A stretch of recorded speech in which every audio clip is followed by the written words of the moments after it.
तो हम उन पर फोकस भी नहीं करते। फोकस नहीं करते हैं, बड़े कैटेगोरिकली आप बोल रहे हैं, और एसआईआर में नाम हटवा देते हैं। 27 लाख नाम कट गए, अच्छे अच्छे लोगों के नाम कट गए बंगाल में। देखिए, जो नाम कटे, जो भी पैदा हुआ है वो मरता है, ये आप जानते हैं। और पैदा हुआ व्यक्ति अगर मर गया, उसका वोटर लिस्ट में नाम रहना चाहिए क्या? जो व्यक्ति आज लखनऊ में रह रहा है, कल वो दिल्ली में रहने लगे, तो क्या दिल्ली लखनऊ दोनों जगह नाम रहेगा क्या? केवल एक जगह रहेगा ना, जहां वो दिल्ली रखना चाहे, चाहे लखनऊ रखना चाहे। केशव जी, मैं आपको सॉरी बीच में इंटरप्ट कर रहा हूं, ये 27 लाख तो डिस्प्यूटेड केस है। जो नाम कटे वो तो 93 लाख थे, वो सब तो केस सेटल हो गए। ये 27 लाख तो अपील में गए हैं। जाए, हम तो चाहते हैं कि देखिए, कह रहे हैं जिंदा है, हमारा सबूत है हमारे पास। आरोप लगा, अगर सबूत है तो उसके लिए समय दिया था चुनाव आयोग। भारतीय जनता पार्टी का कार्यकर्ता पसीना बहाएगा। अगर नाम कटे हैं गलत तरीके से, तो जुड़वाने के लिए, फार्म भरने के लिए है, नाम 6, 7, 8 3 प्रकार के फार्म होते हैं, वो करने के लिए हमारा बूथ अध्यक्ष, हमारा BLA 2, हम मेहनत भारतीय जनता पार्टी करे, मलाई TMC खाएगी, मेहनत भाजपा करेगी, मलाई समाजवादी पार्टी खाएगी। अगर हम मेहनत करेंगे तो मेहनत का फल हमको मिलेगा। हम जनता की सेवा करते, जनता का विश्वास है कि भाजपा बेईमानी नहीं करती चुनाव जीतने में। लेकिन ये जो विपक्षी राजनीतिक नेता हैं, उनका विश्वास जरूर डगमगाया हुआ है। उनको लगता है कि भारतीय जनता पार्टी का संगठन इतना मजबूत है, विकास के काम इतने अच्छे हो रहे हैं कि परत दर परत जब खोलते हैं तो उनके भ्रष्टाचार के काले कारनामे सामने आते हैं। और देश के प्रधानमंत्री जी ने कहा है, न खाऊंगा न खाने दूंगा, और जिसने भी खाया है अतड़िया फाड़ करके निकालना पड़ेगा, तो वह भी निकाल करके उन्हीं गरीबों की भलाई में लगा दूंगा। जो गरीब आज अगर है तो वो कांग्रेस और ऐसे राजनीतिक परिवारवादी दलों के कारण है। पर फल तो मीठा मिला मनोज कुमार अग्रवाल जी को, जो चीफ इलेक्शन ऑब्जर्वर रहे और वो सीधे चीफ सेक्रेटरी बन गए। सुब्रत गुप्ता साहब रहे, जो सीधे एडवाइजर बन गए शुभेंदु अधिकारी जी के। तो जो लोग चुनाव आयोग में काम कर रहे थे 2-2.5 महीने में, उनको तुरंत पदोन्नति देके सरकार ये अधिकार को चुनौती कैसे? ये हमारा संवैधानिक, अगर हमारी सरकार है और हम सरकार में आए हैं, तो हम किसी को कुछ भी बना सकते हैं। इस अधिकार को अगर कोई चुनौती देना चाहता है तो चुनौती दे, जहां देना है। तो विपक्ष इल्जाम लगा रहा है कि ये लोग नहीं, ये इल्जाम पर SIR मिथ्या है। ये इल्जाम में सच्चाई नहीं। अगर कोई मेरिट पे काम कर रहा है, वो कोई भी अफसर हो, IAS हो, IPS हो, IRS हो, कोई भी हो, अगर अच्छा काम कर रहा है तो उसे अच्छे काम का सम्मान मिलना चाहिए। अगर वो गलत काम कर रहा है तो निश्चित तौर से उसे दंड मिलना चाहिए। अच्छा काम मतलब आपका काम? नो, निष्पक्ष काम। अच्छा माने निष्पक्ष। ये जब अफसर निष्पक्ष रह करके काम करता है तो उसके बारे में मैं जानता हूं, देश के माननीय प्रधानमंत्री जी को, अगर थोड़ा भी कोई गलत है तो वहां संरक्षण भाजपा में कोई हमारा राष्ट्रीय नेता नहीं दे सकता। प्रदेश में भी जो गलत है उसको संरक्षण नहीं दिया जा सकता। लेकिन जो सही है उसको प्रोत्साहित करने की जगह हतोत्साहित करना, ये मतलब किसी भी सरकार का मतलब कर्तव्य नहीं होता है। इसलिए सरकार के नाते जो जिम्मेदारी है उसको निभाया जा रहा है। मैं एक और 2-3 मुद्दों पे आना चाहता हूं, क्योंकि चुनाव का मौसम शुरू हो गया है। वो ये कि नीट के पेपर लीक का मामला, और सीधे सीधे जिन जगहों के नाम आ रहे हैं सब जगह भाजपा की सरकार है। नासिक मतलब महाराष्ट्र, सीकर जयपुर मतलब राजस्थान, गुरुग्राम मतलब हरियाणा, यहां पे सब आपकी सरकार है। और ये इल्जाम लग रहा है कि बीजेपी की सरकार में संरक्षण मिल रहा है पेपर लीक करने वालों को। देखिए, यह बात आप भी सवाल पूछते हुए भी जानते होंगे कि बीजेपी की सरकार संरक्षण दे नहीं सकती है। जिन लोगों ने भी, यह एक बहुत चिंताजनक बात है कि जिस एग्जाम को मतलब बहुत ही पारदर्शी तरीके से कराने के लिए पूरी कोशिश की गई, उसमें भी इस प्रकार का जो लीकेज हुआ है वह दुखद और दुर्भाग्यपूर्ण है। और उसकी CBI जांच का आदेश देने का काम सरकार ने कर दिया है। CBI जांच करने के बाद जो भी उसके दोषी हैं उनको पकड़ करके उनके खिलाफ कार्रवाई की जाएगी। यह भी सरकार की ओर से बयान मैंने पढ़ा है कि इसकी परीक्षा दोबारा कराई जाएगी और कोई परीक्षा शुल्क बच्चों से नहीं लिया जाएगा। लेकिन ये इतने बड़े देश में, इतने बड़े नंबर में, इतने बड़े सिस्टम में अगर कहीं भी लीकेज हुआ है तो ये चिंता की बात है, और उसका भी निवारण कोई ना कोई रास्ता निकालने का काम होगा।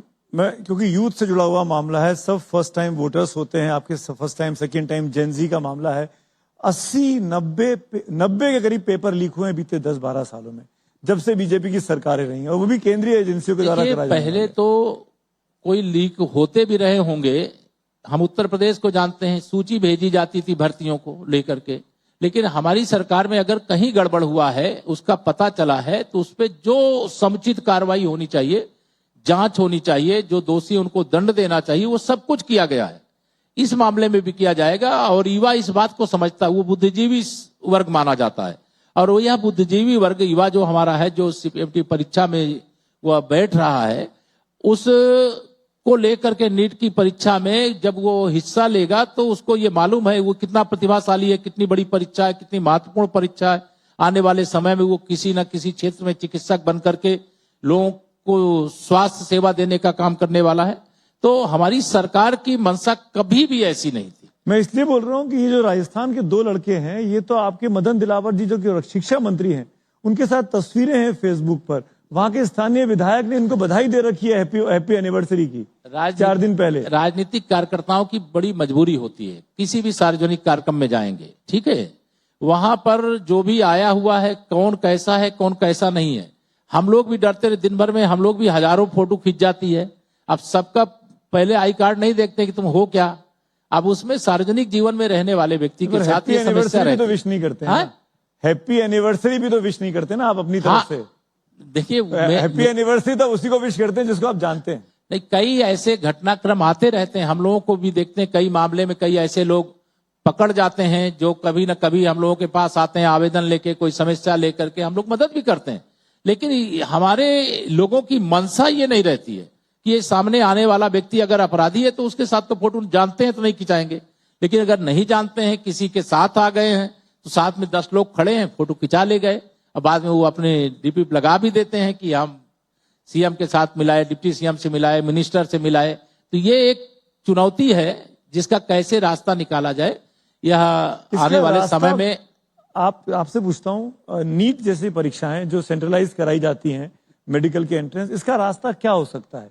2024 में भी पेपर लीक हुआ, तब भी बड़ी कंट्रोवर्सी हुई। 2 साल में आप एक सरकार ने कमेटी बनाई इसरो चेयरमैन की अध्यक्षता में, उन्होंने रिकमेंडेशंस दी, उसको माना नहीं गया, उसको लागू नहीं किया गया। 26 में फिर लीक हो गया। अब स्थिति ऐसी है कि अब आज की तारीख में जो युवा है, चाहे वो यूजीसी का मामला हो, चाहे वो नीट का मामला हो, वो बहुत नाराज चल रहा है, बहुत परेशान चल रहा है।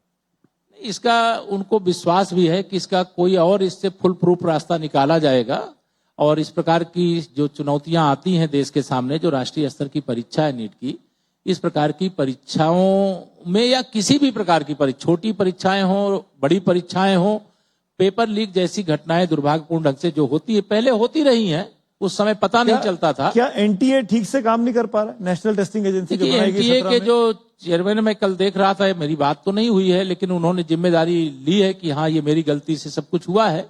लेकिन जांच चूंकि सीबीआई कर रही है तो जांच का निष्कर्ष निकलने दें, और जो निष्कर्ष निकलेगा उसको भी जोड़ करके भविष्य की जो परीक्षाएं हो, लीकेज के जो और रास्ते लोगों के बनते हैं, चूंकि इतने परीक्षा केंद्रों पर पेपर भेजना आदि आदि, ये जो समस्या रहती है, उस पूरे सिस्टम में कहीं ना कहीं इस प्रकार के भ्रष्टाचारी, इस प्रकार के मतलब माफिया सक्रिय रहते हैं, जो कारोबार सोचते हैं कि हम बहुत बड़ा कर रहे हैं। वो अपनी जिम्मेदारी नहीं समझते कि देश के बच्चों के भविष्य का मामला है। ऐसे मामलों में ऐसा अपराध और पाप नहीं करना चाहिए। लेकिन जो भी ऐसा करते हैं, मैं यह मानता हूं कि उनको खोज निकाला जाएगा, उनके खिलाफ कार्रवाई होगी, और उस रास्ते को भी कैसे बंद किया जाए, और कोई रास्ते हो सकते तो उनको भी कैसे बंद किया जाए, कैसे नीट के एग्जाम एकदम पारदर्शी तरीके से संपन्न कराए जाए, ये भविष्य में हम लोगों को देखने को मिलेगा। अभी तो जांच हो रही है, जांच का परिणाम आ रहा है, उसका इंतजार करना चाहिए। अभी आप वैश्विक संकट की बात कर रहे थे केशव भाई, हम लखनऊ में बैठे हुए हैं। लखनऊ में बहुत बड़ी आबादी शिया मुसलमानों की है। आज की तारीख में भारत का दुश्मन कौन है इस वैश्विक संकट के लिए? ईरान है, इजराइल है, अमेरिका का राष्ट्रपति ट्रंप है, कौन है दुश्मन? क्यों हमारे दुश्मन तो तीनों नहीं है, तीनों हमारे दोस्त हैं, लेकिन विदेश से संबंधित मामला है, इस पर मैं कुछ बोलना नहीं चाहता हूं, ये मेरे अधिकार क्षेत्र के बाहर है। लेकिन मैं ये जरूर कहूंगा कि ये वैश्विक ऊर्जा संकट जो ईरान, अमेरिका, इजराइल के बीच जो संघर्ष चल रहा था, उसके कारण खड़ा हुआ है, और उस संकट का सामना देश करने के लिए तैयार रहे। इसीलिए माननीय प्रधानमंत्री जी ने जो भी अपील की है, मैं भी आपके माध्यम से अपील करता हूं कि उस अपील का अक्षरशः पालन करने का प्रयास करें, विपक्ष की घटिया राजनीति के जाल में चाल में ना फंसे।